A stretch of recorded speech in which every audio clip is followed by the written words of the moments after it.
everyone, welcome to another edition of the Book Review Blog. Today I'm going to review the book Dreamcatcher by Stephen King. Unfortunately, I never owned the book, or don't own the book, but I read it via audiobook, so yay. Which I was happy to do. So I believe I'd attempt to read this book years ago, but whether I didn't like it at the time or I had some other things going on, I never finished it. So this was the first attempt to finish or second attempt to read the book, but I was determined this time to finish it so I could review it. And the book consists of four main characters, four men who are kind of lifelong friends. They knew each other when they were young boys and basically had grown up together and even had remained friends when, after high school, and when, friends tend to drift apart. Their names are Henry, Joe, they call him Beaver, Gary, Jones is his name, everybody calls him Jonesy, and Pete. They all have last names, of course, but I can't think of them at the moment. But that's not important. Anyway, and along with being friends, one of the traditions that they do is every November, they always go up to Beaver's cabin that's off in the woods in Maine. And it's off in a woody cabin-y area, but they all grew up around the town of Derry, Maine. And if you are familiar with this land of Stephen King, Derry is where the book It took place, and the book Insomnia took place, and other short stories and things like that. So they don't mention they never mention anything from Insomnia. They mentioned things in It a little bit, but it's more, they don't mention like any of the boys or any of the Losers Club. They don't mention like Pennywise. They mention kind of the effects of It, of what happened in like Derry in 1985. But that's as far as, that reference to that book goes. So anyway, so the book opens with the four guys, and they are at their annual camping trip. Jonesy and Beav are at the cottage, if you want to call it, and Pete and Henry are driving to get supplies. So, and Jonesy is in a deer tree stand, and he sees something that he thinks is a deer, so he's about to shoot it, but then in closer look, it seems to be a man, and so he's glad that he didn't shoot, because then he would have shot this man. But it's a fellow hunter, and he's like really discombobulated, or he's really kind of out there and really like kind of messed up, because he's like, oh my gosh, thank goodness I found civilization. I've been traveling around these woods for 4 days. I've lost my other people. They're out somewhere else. They may have died, but I have just been wandering out here for, 4 days because of all of these lights that I've seen in the sky. And, Jonesy and Beaver are like, well, oh my gosh, you're talking crazy because you've been out here in the cold, because it is November, for so long that, let's take you inside. So they get inside, and one of the things that they noticed about this man, whose name is Rick McCarthy, is that he tends to fart and burp. I hate to say it like that, but he does. But when he does, it's really stinky, like overly smelly. And they're like, man, they don't ask him about it.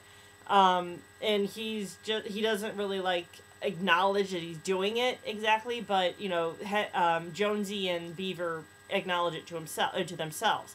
And so, but as this guy is with them, he tends to get to deteriorate, and he does it at a pretty rapid amount, or really rapid rate, where he just gets sick, looks sicker and sicker, but he just keeps like farting and burping, so So Rick keeps talking about these lights that they've seen and they've seen like helicopters, and he starts to mention like red and orange things in their mouths and around their bodies that they've seen. And again, Jonesy and Beaver are like, okay, you don't,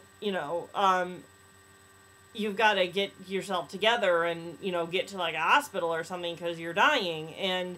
But this guy keeps again rambling, and he keeps talking about aliens and how he thinks aliens are in his body, and that aliens are due to the lights and stuff. So anyway, the guy ends up sleeping, and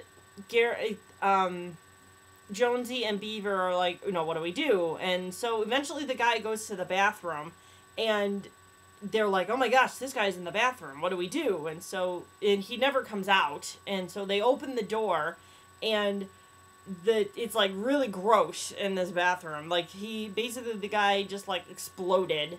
And they find the dead Rick, this dead guy on the bathroom, and they hear something in the toilet. And what they figured out was that this alien that Rick was talking about entered into him, and Rick has basically been, giving birth to this alien. Now, you think in the movie Aliens, where the alien comes out of the guy's stomach, that's not exactly the case in this book. He comes out of his butt. So it's not very fun, and it's very graphic. But anyway, the alien is in the toilet because it kind of seems like Rick has just, did a number 2. But anyway, so they're, Jonesy and Beaver are panicking because Jonesy's like, okay, Beav, sit on the toilet so that the alien doesn't come out. So Beaver's on the toilet, and Jonesy's like, okay, I'm going to leave because I'm going to go get tape to tape the toilet down so this thing doesn't get out. So eventually, eventually Beaver does end up making the alien get out, and the alien ends up killing Beaver, which Jonesy doesn't see, but Jonesy sees the effects of it. He sees his unfortunately dead friend and this dead Rick guy, and so Beaver runs. And so as Beaver is running away from this cabin, he's taken aback by another alien that has possessed Jonesy. And this alien is known as Mr. Gray. And that's where we're going to leave Jonesy a little bit. Now we get back to Pete and Henry. And Pete and Henry are driving back to the cabin with their food. And it's snowing. And so they're driving and trying to, stay on the road and things like that. And all of a sudden, Henry, who is driving, slams on the brakes. And he thinks that he's about to hit a woman. And this woman it turns out to be in the same hunting crew that Rick was. I don't know if this woman is Rick's wife exactly, because Rick keeps talking about how he left his wife behind. But like Rick, she is also burping and farting rather stinkily, and Henry and Pete notice that, and and also like Rick, this woman looks like she's dying. And so Pete leaves, Pete stays with her while Henry goes and finds help, because since they almost crashed into the woman, their vehicle is off the road. So Henry has to go find help.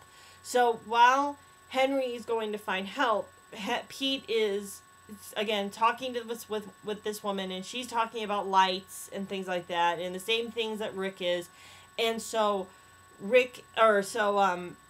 this woman, whose name I forget, I don't think they ever know her name, she ends up dying, but before she does, she gives birth again to this alien.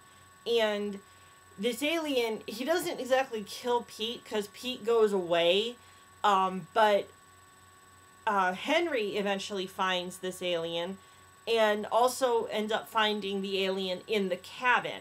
And he kills both aliens. And it ends up setting the cabin on fire because the alien has produced eggs, like, you know, a mother is giving birth to babies.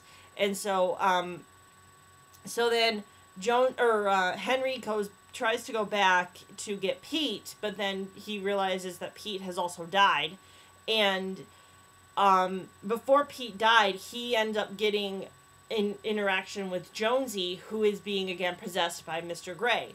And Mr. Gray, or Jonesy, is the one that actually kills Pete. So, so again, now two of these four men are dead. So anyway, while this is happening, the government is involved, and the government, like army,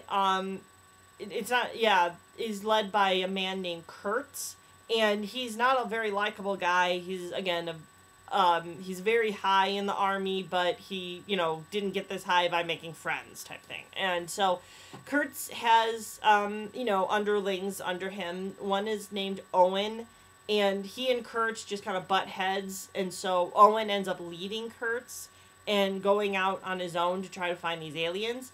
So then they're all going out to find these aliens, and you only realize that one is, the one that's there is one that's in Jonesy. And so he, as Mr. Gray, is wanting to go down eventually to the town of Boston. And so, with, you know, Jonesy's help, I guess, Mr. Gray commandeers vehicles. And one of the vehicles that Mr. Gray commandeers to get down to Boston is of a guy who they eventually kill, but this guy has a dog, and this dog doesn't die, but Mr. Gray kind of affects the dog, where the dog is also carrying an alien, and so eventually Mr. Gray's point is to get down to the to Boston with this dog who's about to give birth, and if this dog gives birth to this alien, it's going to, Mr. Gray is going to dump this alien into the Boston water supply and affect the water and grow more aliens, because that's kind of how these aliens grow.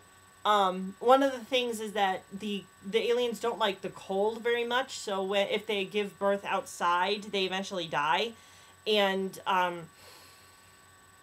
one of the things also that goes on in their heads is that when they were four again, and when they were young, they saved a younger man named, his real name was Douglas Cavell, but Douglas has Down syndrome, and so he can't speak very well, so he refers to him as Duddits. He refers to himself, and so that's how his friends refer to him, is Duddits.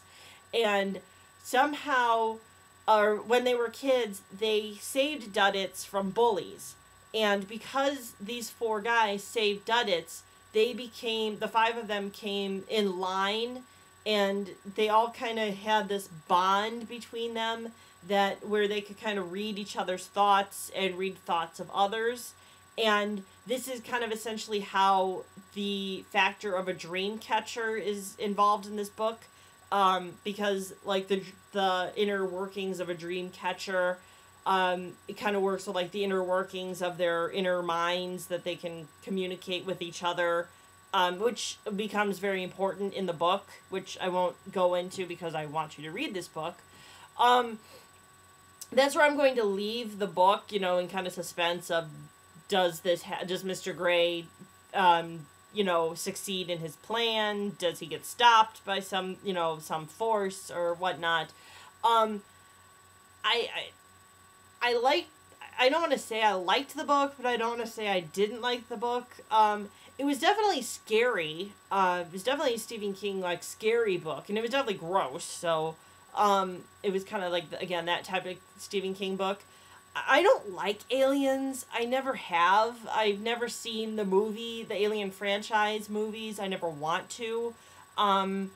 I know I saw the movie Signs, the M. Night Shyamalan movie Signs, and I didn't like that. You know, my type of aliens that I like are the really cute aliens that want to go home. Like, one of my favorite movies is actually E.T., which, you know, of course he's an alien, but, you know, he's not one to, like, hurt anybody. He wants to just get back home. And, I also like Stitch here. So, Lilo and Stitch. Stitch's, thing is to find a home, and he found one with Lilo. So, I like these little cute alien stories. Not ones that want to kill people and give birth to them via their butts. But I must say that really quickly that there was the funny part while, hearing the gross and scary parts of this Rick guy giving birth to this alien, but I really found it funny imagining Beaver sitting on a toilet trying to prevent this alien from getting out of, from inside the toilet. So it did have funny moments, but anyway, that's the review. And my next book that I'm going to review I'm also going to read via audiobook, and it's called Black House. It is a sequel to the Stephen King, Peter Straub book, The Talisman. So that's my next book. I bid you all farewell and happy reading.